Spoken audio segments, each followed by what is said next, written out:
मोबाईलवर आलेली मेल वाचताच सोमनाथ बसल्या जागीच उडाला. 3-3 वेळा मेल वाचून सुद्धा सोमनाथचं समाधान काही होत नव्हतं. आनंदाने वेडा झालेल्या सोमनाथला नाचताना पाहून त्याची बायको मीना किचनमधून बाहेर आली.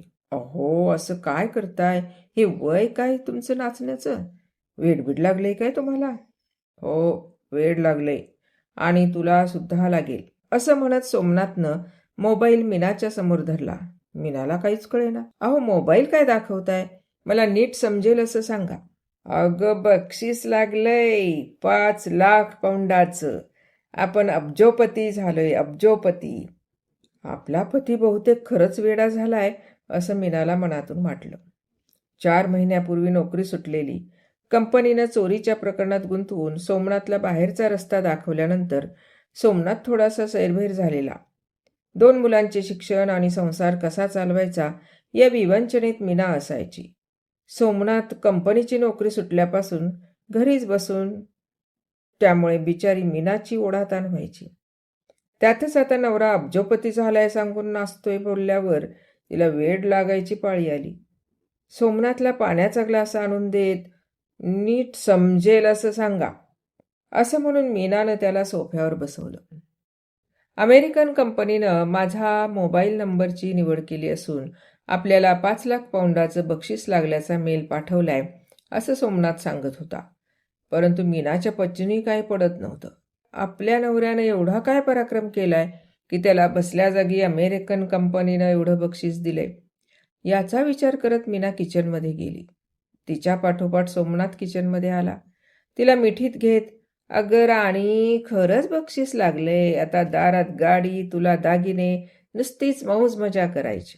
सोमनाथची मिठी सोडवत त्याच्या आनंदावर विरजण नको म्हणून मीना शांत राहिली. सोमनाथने मेलवर आलेल्या माहितीप्रमाणे कागदपत्राची जुळवाजुळव करण्यास सुरुवात केली.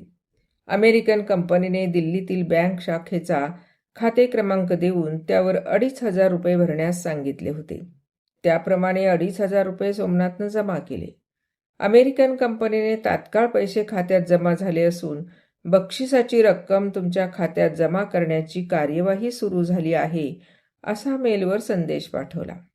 आता फक्त काही तासातच आपण अब्जोपती होणार, या आनंदात सोमनाथ घरी आला. 2,500 रुपये भरून 4 दिवस झाले तरी सुद्धा आपल्या खात्यात पैसे जमा झाले नाहीत. याचा विचार करत असताना सोमनाथच्या मोबाईलवर पुन्हा एक मेल आला. काही तांत्रिक गोष्टीची पूर्तता बाकी असून रक्कम मोठी असल्यामुळे एकाच वेळी सर्व रक्कम तुमच्या खात्यात जमा करता येणार नाही. 5 टप्प्यात रक्कम जमा करावी लागणार असून कंपनीच्या खात्यात लाख रुपये भरावे लागतील, असा मेलवरून संदेश अमेरिकन कंपनीकडून आला होता. सोमनाथ विचारात पडला. एवढे पैसे आणायचे कुठून? पण बक्षिसाची रक्कम मोठी आहे. हातची घालून उपयोग नाही. यावर उपाय काय विचार करत असताना सोमनाथला मीनाची आठवण झाली. मीनाला लाडीगोडी लावत, "बक्षिसाची रक्कम मिळाली ना की तुला 25 तोळ्याचं मंगळसूत्र करीन, पण प्लीज यावेळेस मदत कर." नवऱ्याच्या हट्टापुढे बिचाऱ्या मीनाचं काहीच चालेना. मीनाचं मंगळसूत्र गहाण ठेवून सोमनाथनं लाख रुपये जमा केले. यावेळी अमेरिकन कंपनीनं खाते क्रमांक बदलून दिला होता.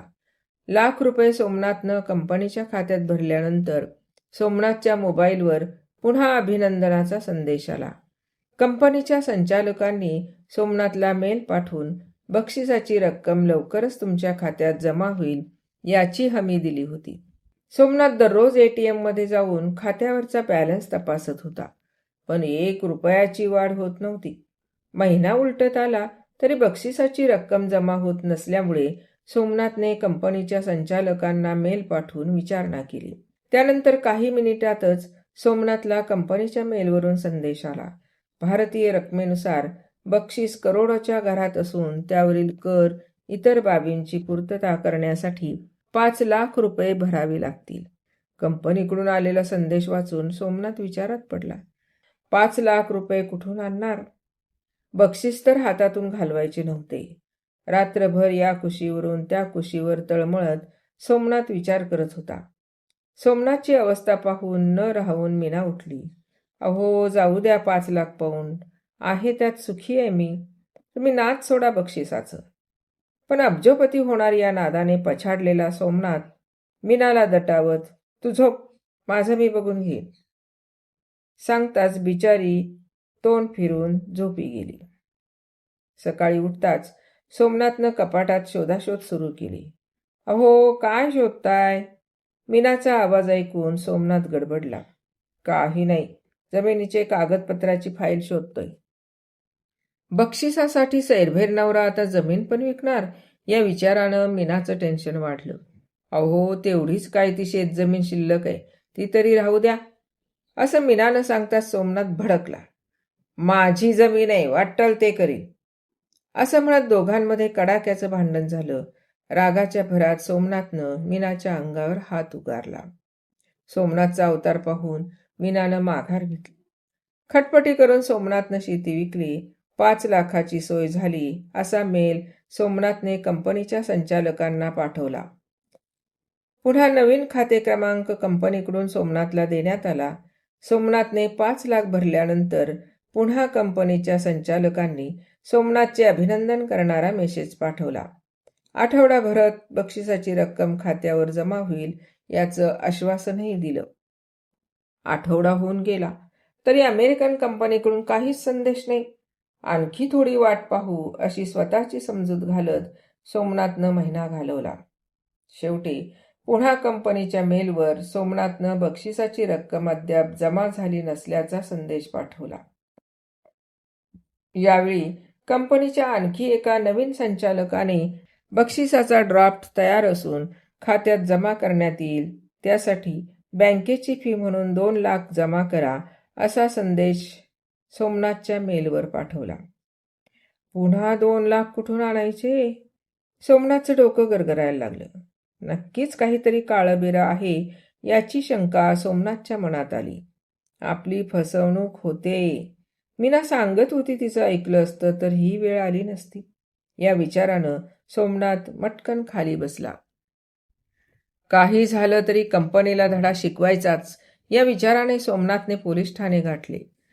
इन्स्पेक्टर चव्हाणांना सोमनाथने घडलेली हकीकत सांगून वेळोवेळी भरलेल्या पैशाची पावती दाखवली.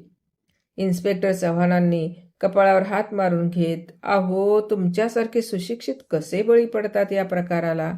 ऑनलाईन फसवणूक करणारी टोळी असून सहजासहजी तुम्हाला कोण 5 लाख पाऊंड देईल याचा विचार तरी करायचा ना, असे चव्हाण इन्स्पेक्टरनी सांगताच सोमनाथचा चेहरा खर्रकन उतरला. हवालदार, यांची तक्रार नोंदवून घ्या, असे आदेश इन्स्पेक्टर चव्हाणांनी दिले. आणखी एक सुशिक्षित बळीचा बकरा आला अशा नजरेने हवालदार काकडेंनी सोमनाथकडे पाहत तक्रार नोंदवून घेतली. कशी वाटली कथा? आवडली असल्यास लाईक, शेअर आणि सबस्क्राईब करा. धन्यवाद.